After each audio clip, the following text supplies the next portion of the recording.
Captain Lee Dong-wook stood on the bridge of the Titan-class Warship Reezes, watching the stars through the massive viewing screen. The ship stretched 15 kilometers from bow to stern, making it one of the largest vessels humanity had ever built. Its thick armor plating could withstand direct hits from fusion bombs, and its weapon systems could crack planets in half. To Lee Dong-wook, it was home. The bridge hummed with quiet activity.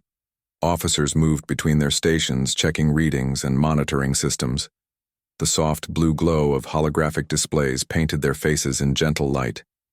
Everything was peaceful until Commander Park So-jin called out from her tactical station. "Captain, we have something strange on long-range sensors," Park So-jin said, turning in her chair. Her dark eyes were focused and alert. She had served with Lee Dong-wook for 5 years, and he trusted her instincts completely. "What kind of strange?" "Commander," Lee Dong-wook asked, walking over to her station. The tactical display showed a 3-dimensional map of local space with hundreds of stars and planets marked in different colors. Park So-jin pointed to a section near the edge of the Kepler 442 system. A pulsing red dot appeared and disappeared every few seconds. "The sensors are picking up energy readings that don't match anything in our database. The signature is completely unknown." Lieutenant Kim Tae-ho looked up from his navigation console. His young face showed excitement mixed with concern. "Captain, the readings are coming from coordinates that should be empty space according to our star charts. Nothing should be there." Lee Dong-wook studied the display. In his 20 years of military service, he had seen many strange things in space. Asteroid fields that moved in impossible patterns. Gas clouds that seemed to think. Stars that burned colors they shouldn't burn. But this was different. This felt important. "Engineer Choi Min-ah, report," the captain called to the engineering station. Choi Min-ah checked her instruments quickly. Her fingers danced across the control panel, bringing up system after system. "All ship systems are running perfectly, Captain. Engines at full capacity. Weapons ready. Shields at maximum strength." "Good," Lee Dong-wook said. He had learned long ago that when strange things happened in space, it was best to be prepared for anything. Lieutenant Kim set course for those coordinates. "Half speed." "Yes, Captain," Kim Tae-ho responded. His hands moved across the navigation controls and the massive ship began to turn. The stars in the viewing screen slowly shifted as the Reezes changed direction. The journey to the edge of the system took 3 hours. During that time, the crew ran constant scans, trying to understand what they were approaching. The energy readings grew stronger with each passing minute. Soon even the basic sensors could detect something massive ahead of them. "Captain," Park So-jin called out. Her voice carried a note of wonder that Lee Dong-wook had never heard before. "You need to see this." The main viewing screen flickered and changed, showing the space ahead of them. What they saw made everyone on the bridge fall silent. Floating in the darkness was a structure unlike anything humanity had ever built or imagined. The alien space station was enormous. It stretched for kilometers in every direction, but its shape was completely organic. Instead of straight lines and sharp angles like human ships, it flowed like a living thing. Curves and spirals twisted around each other, creating patterns that seemed to shift and change as they watched. Most amazing of all was the light. The entire structure glowed with a soft, bioluminescent radiance that pulsed in slow rhythms like a giant heartbeat. Colors flowed across its surface in waves of blue and green and purple. It was beautiful and alien and clearly made by intelligent beings. "My God," whispered Lieutenant Kim Tae-ho. "It's alive." Lee Dong-wook felt his heart beating faster. This was it.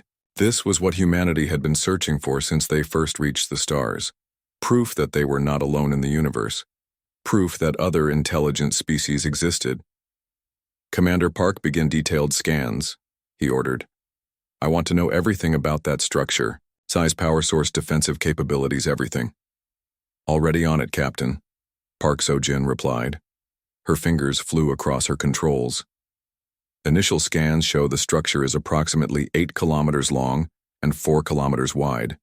It's generating massive amounts of energy, but I can't identify the source. The entire thing appears to be constructed from some kind of biomechanical material. Engineer Choi Min-ah looked up from her station with surprise on her face. Captain, the energy readings are off the scale. Whatever is powering that station, it's more advanced than anything we have. Before Lee Dong-wook could respond, the alien station began to change. The gentle, pulsing light suddenly flared brighter. New patterns of illumination raced across its surface like lightning. And then something even more incredible happened. Sections of the station began to open like flower petals blooming. From within the structure came ships. They were unlike any vessels in the human fleet. Where human ships were angular and built for war, these alien craft were smooth and curved. They moved through space like fish swimming through water, flowing around each other in perfect formation. Captain, Park Seo-jin said urgently, I count 20 alien vessels emerging from the station. They're moving to surround us. Lee Dong-wook watched as the alien ships took positions around the Reezes. They moved with a grace and coordination that human pilots could never match. Each ship seemed to know exactly where the others would be, as they formed a perfect sphere around the massive human warship. Are they hostile? He asked. Unknown, Captain. They haven't fired any weapons, but they're definitely in attack formation. Lee Dong-wook studied the alien ships on the screen. They were beautiful in their own way, just like the station. But he was a military officer, and he knew a tactical situation when he saw one. His ship was surrounded by unknown vessels with unknown capabilities and unknown intentions. All hands, this is the captain, he announced over the ship's communication system. We have encountered alien vessels. All crew to battle stations. This is not a drill. We are making first contact with another intelligent species. Throughout, the ship alarms began to sound. 15,000 crew members rushed to their positions. Weapon systems came online. Shield generators powered up to full strength. The Reezes transformed from a peaceful explorer into a weapon of war in less than 2 minutes. But Lee Dong-wook hoped they wouldn't need to fight. As he watched the alien ships holding their positions around his vessel, he wondered what they were thinking. Did they see the Reezes as a threat? Were they as curious about humans as humans were about them? Or were they preparing to destroy the first human ship to enter their territory? Commander Park, open a channel on all frequencies, he ordered. It's time to say hello. The communication channel crackled with static as Captain Lee Dong-wook waited for any response from the alien vessels. Minutes passed in tense silence, while both fleets held their positions. The bridge of the Reezes was filled with the quiet hum of electronics and the soft breathing of crew members who dared not speak. On Earth, billions of kilometers away, Admiral Yoon Jae-sung received the priority transmission from the Reezes. The message was simple, but world-changing. Humanity had found alien life, and they were not alone. In the command center deep beneath Seoul, the Admiral stared at the tactical display showing the standoff in the Kepler 442 system. Send immediate orders to Captain Lee, Admiral Yoon told his communications officer. He is to maintain defensive posture only. No aggressive actions unless directly attacked. This is the most important moment in human history. Back on the Reezes, the crew waited. Commander Park Seo-jin monitored the alien ships which had not moved since taking their positions around the human vessel. Each alien craft was roughly the size of a human destroyer, but their smooth whale-like design made them appear more like living creatures than machines. Captain, I'm detecting some kind of biological activity from the alien ships, reported Science Officer Dr. Bae Young-suk from her station. The hulls appear to be partially organic. I've never seen anything like it. Lieutenant Commander Nam Hyun-woo looked up from his weapons console. Captain, the alien ships are definitely in attack formation. If they wanted to destroy us, this would be the perfect setup. Lee Dong-wook nodded but kept his eyes on the viewing screen. Hold position, Commander. We don't know their intentions yet. Inside the alien vessels, the situation looked very different. The Velthari crew members were not warriors by nature. Their species had never encountered aggressive life forms during their centuries of space travel. To them, the massive angular human warship looked like a weapon of pure destruction. Harmony. Singer Kethmoru was the leader of the alien fleet. She floated in the bio-neural fluid that connected her to her ship, allowing her thoughts to merge with the vessel's living systems. Through this connection, she could feel the fear of her crew members as they surrounded the unknown vessel. War Dancer. Silvara, what do your sensors tell us about this ship? Kethmoru asked through the biolink that connected all Velthari vessels. Silvara was the closest thing the peaceful Velthari had to a military commander. Her ship was equipped with the most advanced scanning equipment in their fleet. The vessel is enormous Harmony Singer, 15 kilometers long and heavily armed. I count hundreds of weapon systems. This could be a planet killer.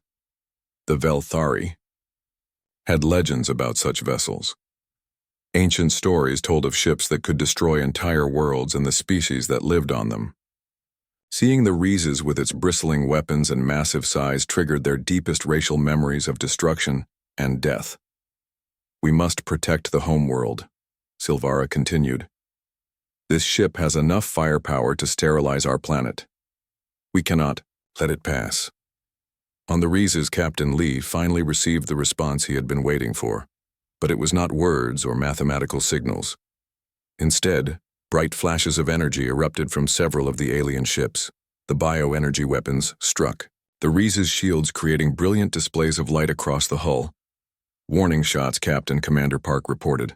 Their weapons are based on some kind of biological energy. Shield strength down to 98%. Lieutenant Commander Nam Hyunwoo's hands moved to his weapon controls. Captain, request permission to return fire. I can disable their lead ship with a single plasma burst. Lee Dong-wook considered the situation carefully. The alien weapons had barely scratched his ship's shields, but that might not have been their full power. More importantly, he realized the aliens were afraid.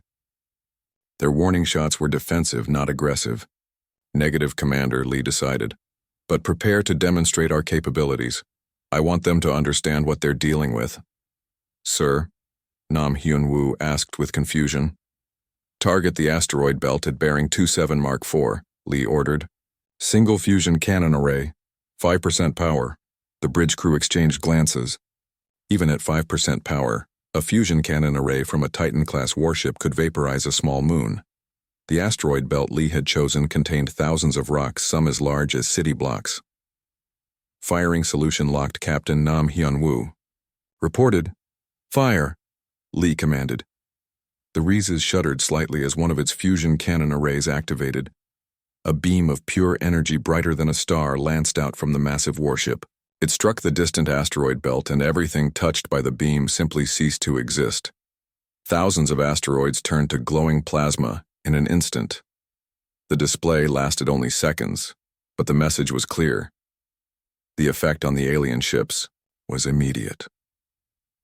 The Velthari vessels began moving in chaotic patterns, breaking their perfect formation. Through their bioneural links, the alien crews shared their terror at what they had witnessed. By the deep currents, whispered Silvara. They destroyed the entire belt with a single weapon. And that was just a demonstration. Harmony Singer Kethmoru felt sick as she realized the truth. This is not a warship. This is a force of nature. How can any species build such weapons? On the Reezes, science officer Dr. Bae Young-suk was analyzing the alien ship's reactions. Captain, their formation has broken down completely. I'm detecting what appears to be panic responses from their biological components. They understand now, Lee said grimly. We could have destroyed them all in the first few seconds if we wanted to. The question is whether they'll choose to communicate or fight. Engineer Choi Mina looked up from her station. Captain, I'm detecting massive energy buildups from the alien station. They might be preparing something big. The alien space station had indeed begun to change. Its bioluminescent glow shifted from peaceful blues and greens to angry reds and oranges. More ships began emerging from its biomechanical bays. These were larger than the first group and clearly built for combat, even though they maintained the flowing organic design of Velthari technology. How many ships are we looking at, Commander Park? Lee asked. 57 additional vessels, Captain. Still no match for our firepower, but they could do significant damage if they coordinate their attacks. Lieutenant Kim Tae-ho turned from his navigation station. Captain, we're receiving a transmission from Earth Command. Admiral Yoon is ordering us to avoid armed conflict at all costs. Lee Dong-wook smiled grimly. It was easy for the Admiral to give such orders from the safety of Earth. Out here surrounded by unknown aliens with unknown capabilities, the situation was much more complex. "Acknowledged," Lee replied. "But if they attack us, we defend ourselves. I won't sacrifice this ship and crew for diplomacy." The standoff continued with both fleets watching each other across the empty space between them. The Velthari were terrified, but determined to protect their homeworld. The humans were cautious, but ready for battle. Neither side fully understood the other, and that misunderstanding could lead to the destruction of one or both civilizations. The next move would determine whether first contact became humanity's greatest triumph or its most terrible mistake. Communications specialist Lee Ha-Newell had been working for 6 hours straight trying to establish contact with the alien fleet. Her station was covered with displays showing different mathematical sequences, radio frequencies, and signal patterns. Sweat beaded on her forehead as she adjusted the transmission array for the 100th time. "Captain, I'm going to try something different," she announced to the bridge. "Instead of using our standard first contact protocols, I want to send basics, mathematical concepts, prime numbers, geometric patterns, simple physics." Captain Lee Dong-wook nodded his approval. "Do it, specialist. We need to break through to them somehow before this situation gets worse." The tension in the system had been growing steadily. More alien ships continued to emerge from their massive biostation, bringing their total fleet to over 80 vessels. While they were no match for the Reezes in raw firepower, their coordinated movement suggested a level of tactical thinking that concerned the human crew. Lee Ha-Newell began transmitting a sequence of prime numbers starting with 2, 3, 5, 7, 11. She repeated the pattern on multiple frequencies, hoping the aliens would recognize the mathematical significance. For long minutes, there was only silence. Then, something amazing happened. The alien ships began responding with their own sequence. 13, 17, 19, 23, 29. They were continuing the prime number series. "Contact, Captain," Lee Ha-Newell said with excitement in her voice. "They understand mathematics. They're intelligent." On the lead, Velthari vessel Logic Weaver Morthek floated in his bio-neural pod, analyzing the strange transmissions from the massive alien ship. Unlike his fellow crew members, Morthek was not afraid of the unknown vessel. His mind was built for solving puzzles and understanding patterns. "Harmony Singer, the alien vessel, is trying to communicate using mathematical concepts," Morthek reported through the biolink. "Their approach is logical and peaceful. I believe they do not wish to fight." Harmony Singer Kethmoru felt some of her fear ease. If the aliens wanted to destroy them, they would not waste time with mathematics. "Can you establish meaningful communication, Logic Weaver?" "I am attempting to do so now," Morthek replied. Back on the Reezes, linguist officer Kang Do-young joined Lee Ha-Newell at the communications station. Together they began building a simple mathematical language with the aliens. They exchanged basics, concepts like addition, subtraction, and geometric shapes. After 2 hours of careful work, they achieved their first breakthrough. The aliens transmitted a series of signals that clearly represented their star system. They showed the position of their homeworld, the number of moons it had, and even basic information about their sun. "They're telling us about themselves," Kang Do-young said with wonder. "This is incredible, Captain. We're actually talking to another species." Captain Lee decided it was time to share information about humanity. He had Lee Ha-Newell transmit data about Earth's solar system, the position of their homeworld, and basic facts about human civilization. The response from the aliens was immediate and surprising. Their bioluminescent ships began pulsing in complex patterns that seemed to express shock or disbelief. Through the growing mathematical language, they began asking questions about human biology and technology. Logic Weaver.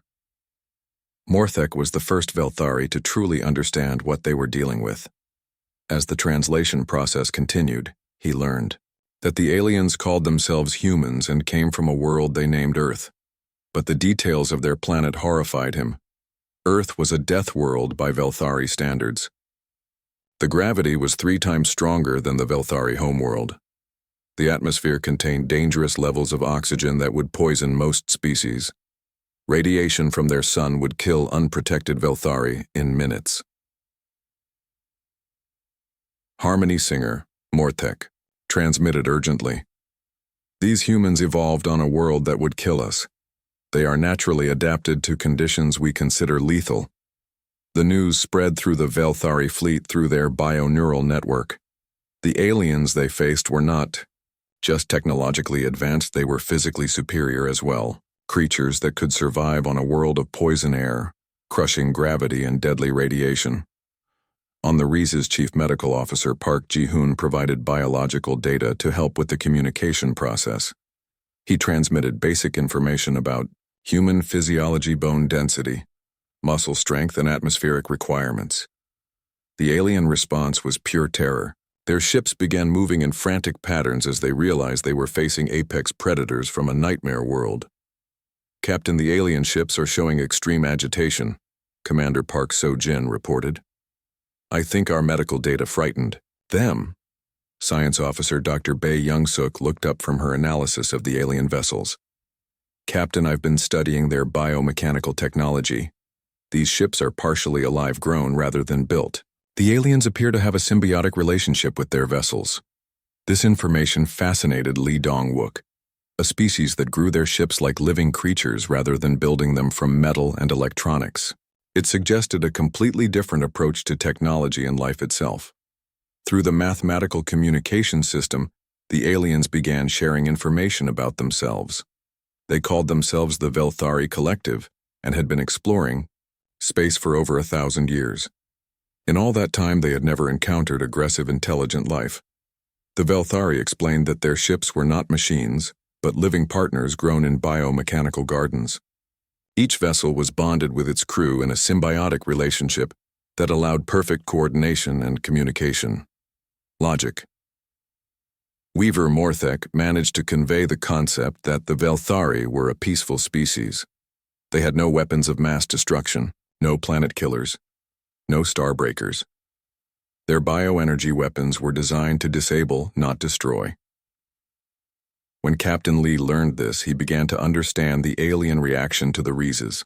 To a peaceful species that had never built weapons of war, the human warship must look like a monument to destruction and death. Lee decided to be honest about human history. Through the growing translation system, he began explaining that humanity had evolved through millions of years of conflict. War had shaped their species, forcing them to develop better weapons, stronger defenses, and more advanced technology. The revelation that the massive warship was actually considered a medium-sized vessel by human standards caused panic in the Velthari fleet. When Lee mentioned that Earth had hundreds of similar ships and some much larger, the aliens nearly broke formation entirely. Logic, Weaver. They claimed to have hundreds of these vessels. Harmony singer Kethmoru transmitted in disbelief. How is such a thing possible? Morthek had been analyzing the human ship's design and capabilities. Harmony singer, their technology is based on controlled fusion reactions and quantum manipulation. They harness the power of stars themselves. What we witnessed when they destroyed the asteroid belt was merely a fraction of their true capability. The weight of this knowledge settled over the Velthari fleet like a dark cloud. They had encountered a species so advanced, so powerful, that resistance was meaningless. The humans could sterilize the Velthari homeworld without effort if they chose to do so. But something puzzled Logic Weaver Morthek. If the humans were such efficient killers, why were they taking time to communicate? Why share mathematical concepts and exchange information when they could simply destroy the Velthari fleet and continue on their way? The answer came when Captain Lee transmitted one final concept through their translation system. The word took several attempts to convey properly, but eventually Morthek understood its meaning. Peace. The humans were offering peace. Captain Lee Dong-wook sat in his ready room recording his personal log, while the communication efforts continued on the bridge. The soft glow of his desk lamp cast shadows across his weathered face as he spoke into the recording device. Personal, log day 1 of first contact. We came to the stars expecting to find equals among the galaxy. Instead, we discovered that we may be the apex predators of space. The aliens we encountered today call themselves the Velthari, and they are terrified of us. He paused, looking out the small porthole at the alien fleet still surrounding his ship. Their bioluminescent hulls pulsed with colors that seemed to indicate nervousness and fear. The strangest part, is that they have every right to be afraid. When I look at our ship through their eyes, I see what they see. A 15-kilometer-long weapon of mass destruction crewed by creatures from a death world. We didn't mean to be monsters, but that's exactly what we are to them. First Officer Shin A-Ra entered the ready room carrying a data pad with the latest reports from the bridge. Her expression was thoughtful as she sat down across from the captain. "Sir, the communication with the aliens is proceeding well, but I'm concerned about their psychological state. They seem to view us as some kind of legendary destroyers from their ancient myths." Lee Dong-wook nodded. "I've been thinking about that. We always assumed when we met other species they would be like us. Competitive, aggressive, willing to fight for resources and territory. Instead, we found a civilization that has apparently never known war." "It makes sense when you think about it," Shin A-Ra replied. "They evolved on a garden world with abundant resources and no natural predators. They never needed to develop weapons or military tactics. Their entire technology base is built around cooperation and harmony with living systems." The captain stood and walked to the porthole again. "And we evolved on Earth, a world that tried to kill us every single day for millions of years. Predators, disasters, climate changes, wars, famines, plagues. Everything that could go wrong did go wrong, and we survived it all." Chief Engineer Jang Woo-jin's voice came over the communication system. "Captain, could you come to engineering? The aliens are asking detailed questions about our technology, and I think you should hear this." Lee Dong-wook and Shin A-Ra made their way through the corridors of the massive ship to the engineering section. The Reezes was so large that it took them 15 minutes to reach their destination, even using the high-speed transport tubes. In the main engineering bay, Jang Woo-jin stood before a massive holographic display showing the ship's fusion reactors. The display pulsed with energy readings and system diagnostics that would have been incomprehensible to most people. "Captain, the aliens are asking about our power systems," Jang Woo-jin explained. "When I told them we use controlled fusion reactions, they didn't believe me at first. They thought it was impossible to contain the power of a star inside a ship." "What did you tell them?" Lee Dong-wook asked. "I showed them the specifications," Jang Woo-jin replied with a grin. 12 fusion reactors, each capable of producing enough power to supply a small planet. They went completely silent for 10 minutes. After that, Science Officer Dr. Bae Young-suk joined them carrying her own data pad. "Captain, I've been analyzing their questions about our weapon systems. They're particularly interested in our quantum torpedoes. When I explained that each torpedo can crack a planet's crust, they started asking if we were joking. They don't understand how any species could build such weapons," Shin A-Ra observed. "To them, the idea of planet-killing weapons is so alien they can't process it." Lee Dong-wook thought about this. "From their perspective, we must seem like gods of destruction. We casually discuss weapons that could end their entire civilization, and we built them not for conquest but for defense." The group was interrupted by Counselor Lim Soo-bin arriving with a concerned expression. She had been monitoring the psychological profiles of both human and alien crew members during the contact process. "Captain, I need to report something disturbing," she said. "The aliens have been asking detailed questions about human psychology through their mathematical language. They're trying to understand how we can be capable of such violence while also offering peace." "What have you told them?" Lee Dong-wook asked. "I've tried to explain that humans have the capacity for both great compassion and terrible destruction. But I don't think they understand how both can exist in the same species. To them, it's like saying we are both healers and murderers at the same time."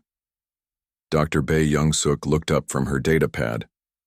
"Actually, that's exactly what we are. Human. History is full of people who saved lives and took lives, sometimes the same people doing both." The communication system activated and Logic Weaver Morthek's translated voice came through the speakers. His words were stilted due to the mathematical translation system, but his meaning was clear. "Human Captain, we do not understand your species. You possess weapons that could destroy our entire civilization, yet you offer friendship. You come from a world of death and violence, yet you speak of peace. How can both things be true?" Lee Dong-wook walked to the communication console and activated the transmission system. "Logic Weaver Morthek, we are both things because we chose to be. Yes, we have terrible weapons. Yes, we could destroy your people. But we choose not to because destruction without purpose is meaningless. You speak of choice, Morthek replied. But how do we know you will continue to choose peace? What happens when your interests conflict with ours? It was a fair question, and Lee Dong-wook took time to consider his answer. Around him, his officers waited to see how he would explain humanity to an alien species that had never known conflict. We have a concept called honor, the captain finally replied. It means that how we act is more important than what we gain. A human who breaks their word loses something more valuable than any material reward. They lose the respect of other humans. We also have laws, he continued, rules that govern how we treat other species. Our strongest law is that we do not attack those who cannot defend themselves. You could fire every weapon in your fleet at our ship and barely damage our shields. That makes you defenseless against us, and our honor demands that we protect you, not harm you. The alien fleet remained silent for several minutes as they processed this information. Finally, Morthek responded with what sounded like wonder in his translated voice. You are saying that your strength makes you responsible for our safety. That because you have the power to destroy us, you are obligated to protect us instead. Exactly, Lee Dong-wook replied. With great power comes great responsibility. That is one of our oldest teachings. Through the bio-neural network of the Velthari fleet, this conversation spread to every ship and every crew member. For the first time since the encounter began, they started to believe that perhaps these terrifying humans might truly be offering friendship. But their greatest test was yet to come. The emergency alert system on the Reezes activated with a sharp tone that made everyone on the bridge turn toward the sensor stations. Commander Park Seo-jin's face went pale as she read the incoming data from the long-range scanners. Captain, we have a massive object on collision course with the Velthari homeworld, she announced with urgency in her voice. It's an asteroid roughly 8 kilometers in diameter, moving at incredible speed. Captain Lee Dong-wook moved quickly to her station and studied the tactical display. A red line showed the asteroid's path directly toward the alien homeworld. Numbers scrolled past showing impact calculations and estimated damage. Time to impact, he asked. 72 hours, Captain, Park Seo-jin replied. At current velocity, nothing in the Velthari fleet has enough power to deflect or destroy it. Strategic Officer Oh Myung-hoon looked up from his calculations. Captain, that asteroid will cause an extinction-level event on their planet. Based on the size and impact velocity, we're looking at complete atmospheric disruption. Nothing larger than insects will survive. The bridge fell silent as the crew processed this information. In 3 days, the first alien species humanity had ever encountered would be wiped out by a cosmic accident unless someone intervened. Through the communication system, Logic Weaver Morthek's translated voice came through with obvious distress. Human Captain, our sensors have detected the approaching asteroid. Our homeworld has 12 billion inhabitants. We do not have the power to stop this disaster. Lee Dong-wook felt the weight of the moment settle on his shoulders. The Reezes had the firepower to easily destroy the asteroid or deflect it away from the Velthari homeworld. But doing so would demonstrate the full extent of human military capability to a species already terrified of them. Sir, First Officer Shin Aira said quietly, if we intervene, they'll know exactly how powerful our weapons really are. They might never trust us after seeing what we're capable of.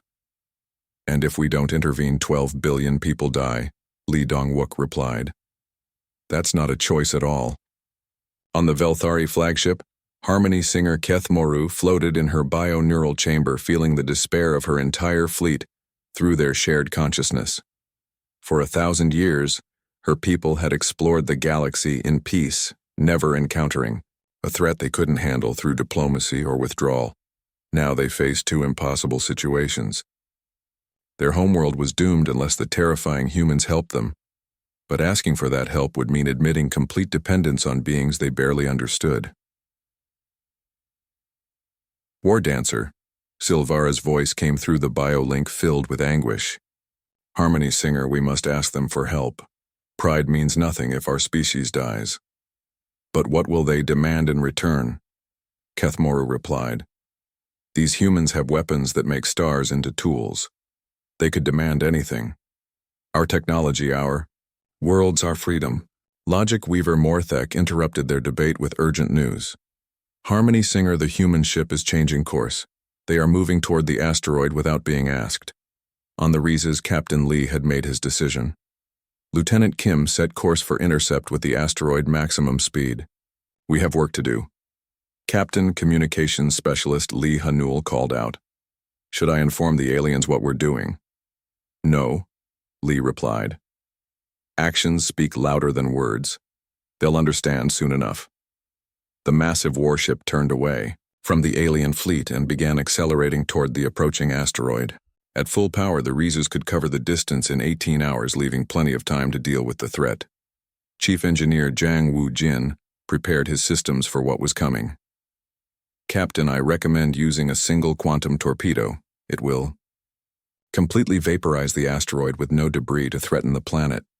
Negative, Engineer Lee said, surprising everyone on the bridge.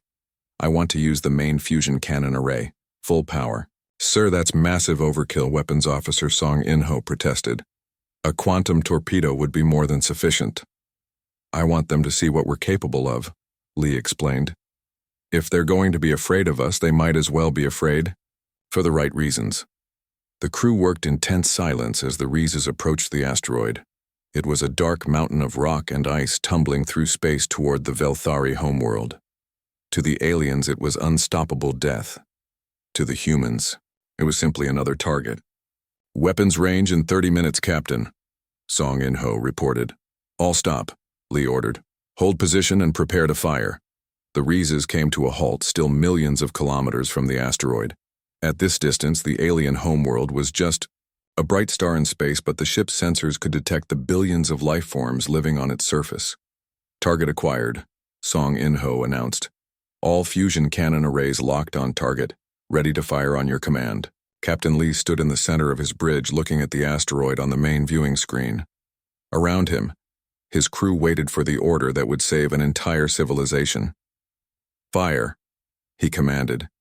Every fusion cannon on the starboard side of the Reezes fired simultaneously. The combined beam was like a miniature star reaching across space to touch the asteroid. For a brief moment, the weapon created a light brighter than the local sun. When the glare faded, the asteroid was gone, not broken into pieces or deflected from its course, but completely vaporized. Where 8 kilometers of rock and ice had been, floating through space, there was now only expanding clouds of hot gas. The display of power was so casual, so effortless, that it left the Velthari fleet in stunned silence. The humans had not struggled or strained to destroy the asteroid. They had simply pointed their ship at it and fired once. Target eliminated, Song In-ho reported as if he had just swatted a fly. Through the communication system came Logic Weaver Morthek's voice, filled with awe and gratitude. Human Captain, you have saved our world. 12 billion lives continue because of your actions. How can we ever repay such a gift? No payment is necessary, Lee replied. We helped because it was the right thing to do. But why? Morthek asked. You barely know us. We are not your allies or trade partners. You gain nothing from our survival. Lee Dong-wook thought about how to explain human morality to a species that had never known conflict. Logic Weaver, we have a saying on our world. With great power comes great responsibility. We have the power to save lives, so we are responsible for using that power to help others. Even when those others are afraid of you, Morthek replied. Especially, then, Lee answered. Fear often comes from misunderstanding. Today we showed you that humans can be destroyers, but we also showed you that we choose to be protectors instead. Harmony singer Kethmoru's voice joined the conversation for the first time since the crisis began. Captain Lee Dong-wook of the human vessel Reezes, I formally request permission to approach your ship. It is time our species spoke face to face. Permission. Granted, Harmony singer, Lee replied. We would be honored to meet you properly. As the Velthari flagship began moving toward the Reezes, Captain Lee allowed himself a small smile. The real first contact was about to begin, and this time it would be between friends, not strangers afraid in the dark. The test was over and humanity had passed. The docking bay of the Reezes had been hastily modified to accommodate the Velthari shuttle. The alien vessel was unlike anything the human engineers had seen before. Its living hull pulsed with soft bioluminescent patterns and seemed to breathe. As it settled onto the landing platform, Captain Lee Dong-wook stood with his senior officers watching as the shuttle's organic airlock dilated like a flower opening. The atmosphere inside the bay had been adjusted to accommodate both species after extensive biological data exchange over the past 12 hours. The first Velthari to emerge was Logic Weaver Morthek. He moved with flowing grace on multiple appendages that seemed to shift between legs and arms as needed. His skin was translucent, showing networks of light that pulsed beneath the surface. Most striking were his large eyes that seemed to hold ancient wisdom and deep intelligence. Behind him came Harmony singer Kethamoru. She was larger than Morthek, and her bioluminescent patterns were more complex, shifting through colors that seemed to indicate different emotional states. As the leader of her people, she carried herself with dignity despite being in the presence of beings she still found somewhat terrifying. "Welcome aboard the Reezes," Captain Lee said, stepping forward. "I am Captain Lee Dong-wook, and these are my officers. We are honored by your visit." Harmony singer Kethamoru's translator device converted her musical language into words the humans could understand. "Captain Lee, we come seeking understanding between our peoples. What you did for our homeworld has changed everything we thought we knew about your species." The group moved to the ship's main conference room where both species could meet comfortably. The room had been equipped with special seating for the Velthari and lighting that wouldn't hurt their sensitive eyes. "Harmony singer, I must ask you something that has puzzled us," Captain Lee said once everyone was settled. "Your people seem to fear us greatly, yet you also called us guardians. Can you explain this contradiction?" Kethamoru's patterns shifted to colors that indicated deep thought. "Captain, our most ancient stories speak of beings who would come from the dark spaces between stars. They were called the Star Shepherds, and were said to be creatures of terrible power who would either destroy all life or protect it depending on their nature." Logic Weaver Morthek added his own explanation. "When we first saw your ship, we believed you were the destroyers from our legends, beings who consumed worlds and left only death behind them.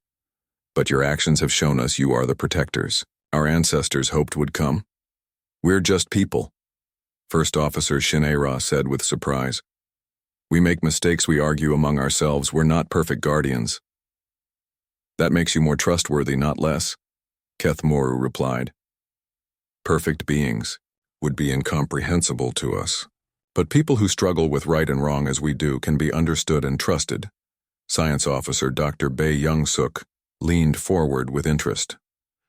"Harmony singer, we would very much like to learn about your biomechanical technology. The way you grow your ships instead of building them is fascinating to us, and we would learn about your fusion reactors and quantum systems," Logic Weaver Morthek responded. "Though I confess the power levels you achieve frighten us. How do you contain forces that could destroy planets?" Chief Engineer Jang Woo-jin smiled at the question. "Very carefully and with multiple backup systems. Would you like to see our engineering section? That would be most educational," Morthek replied. As the tour began, Captain Lee found himself walking with Harmony singer Kethamoru toward the ship's observation deck. The massive windows looked out at the alien fleet which had moved closer during the negotiations. "Captain, I must ask you about something that troubles my people," Kethamoru said. "Your ship is designated as a warship, yet you use it for exploration and diplomacy. Why do humans build weapons if they prefer peace?" Lee Dong-wook considered the question carefully. "Because we learned long ago that peace without strength is fragile. There are many species in the galaxy, and not all of them may be as peaceful as yours. If we ever encounter true hostility, we need to be prepared to defend ourselves and our friends." "Friends like us?" Kethamoru asked. "Yes," Lee replied. "The Velthari are now under human protection. Any species that threatens you, threatens us. That is how friendship works among humans." The alien leader's bioluminescent patterns shifted to what Lee had learned indicated gratitude and wonder. "Captain, you offer us protection without asking for anything in return. This is not logical by most species standards.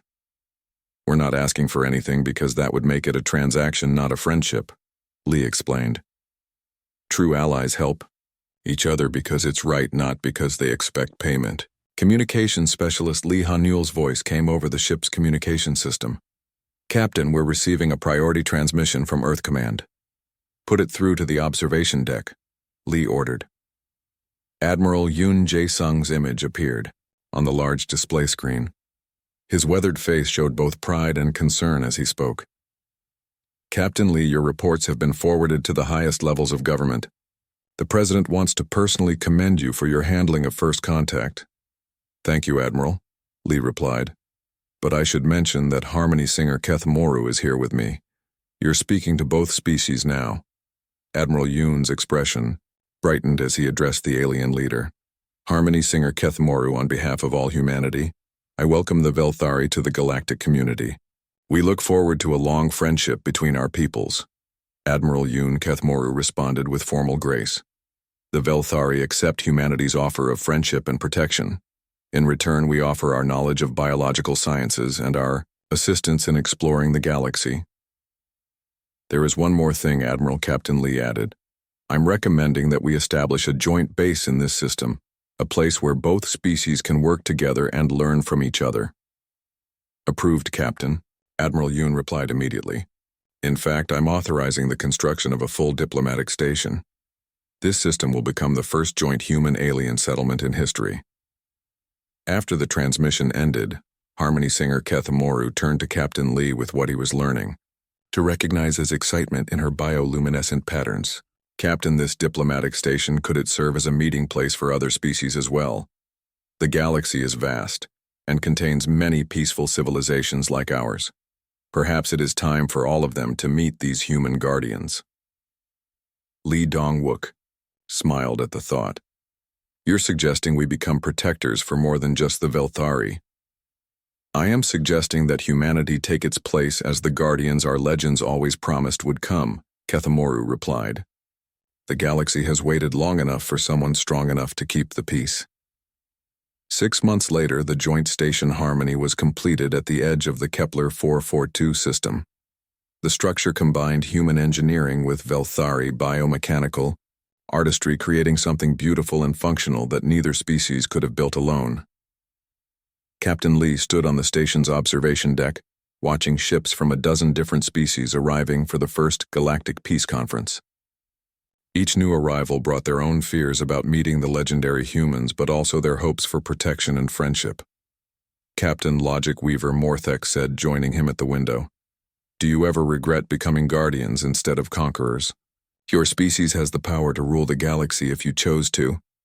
"Rule over what?" Lee replied. "A galaxy full of slaves and subjects afraid to think for themselves. That's not a future worth having. But a galaxy full of friends working together to build something better that's worth protecting." The Reezes remained docked at Harmony Station, serving as both a symbol of human power and human restraint. Its massive weapons stayed silent, but its presence reminded every species that chose friendship over fear that they were safe under humanity's protection. In the end, that was humanity's greatest victory. They had come to the stars expecting to find equals and instead found themselves alone at the top of the food chain. But rather than become tyrants, they chose to become shepherds, guiding younger species toward their own greatness. The galaxy was vast and full of wonders, and for the first time in its history, it was truly at peace.